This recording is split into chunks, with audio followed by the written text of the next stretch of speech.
À moins d'un mois du départ pour la Suède, impossible pour les Bleus d'oublier les équipes qu'elles retrouveront lors de l'Euro. Espagne, Russie et Angleterre. Après 2 semaines de coupure, les voici en effet de retour à Clairefontaine alors que se conclut la 2e édition du football des princesses. Partout, 4 drapeaux pour les 4 équipes de collégiennes lauréates parmi les centaines ayant participé à travers toute la France.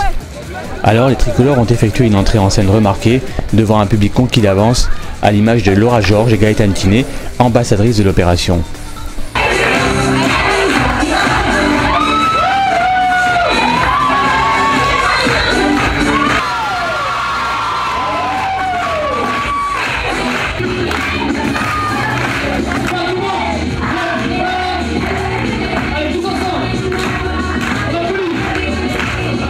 Récompensées pour leurs vidéos dédiées aux valeurs du football, les jeunes joueuses de Sedan, Marseille, mais aussi Cézanne ou Châteaubourg ont pu côtoyer leur modèle. On attendait ce jour, on comptait en fait les jours. Dans notre agenda, on mettait moins 20, moins 21. Ouais, c'était une longue attente, mais ça en valait la peine. En fait, elles sont venues au football en lançant l'opération. Moi, j'avais des élèves, j'ai 2 filles là dans le groupe qui sont en section sportive avec moi, donc qui elles sont des joueuses de foot de bon niveau. Et je leur ai demandé de constituer une équipe, d'aller trouver des copines. Donc c'est des handballeuses, des nageuses, il y a différents sports représentés. Et depuis janvier, elles jouent au football 2 fois par semaine au gymnase et ça leur plaît. J'ai pu voir que ce soit des montages vidéo mettant en scène des joueuses à l'entraînement, dans leur club, discutant avec leurs collègues. J'ai pu voir des montages vidéo de chansons également. Donc voilà, ça va qu'il y a du boulot.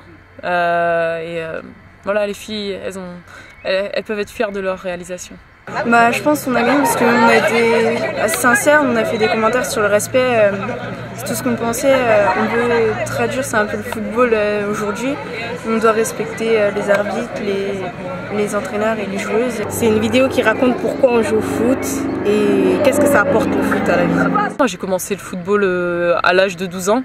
Donc c'était dans mes années de collège, mes débuts d'années de collège, et je connaissais pas encore les joueuses de division 1, je connaissais même pas le championnat de division 1. Donc je connaissais pas encore l'équipe nationale, j'avais pas encore cette idée de jouer professionnel. Je pense que c'est une très belle initiative de la fédération parce que ça pousse des jeunes à réfléchir sur un sport qui est dit à la base masculin et de se dire on va s'investir dans le football féminin et travailler sur un projet. Et forcément, ces jeunes joueuses, elles sont amenées à jouer. Donc voilà, ça leur donne aussi des bases sur le football féminin, sur le football simplement. Et puis ça leur donne envie peut-être d'intégrer des clubs. Donc c'est bien, ça fait parler du foot féminin.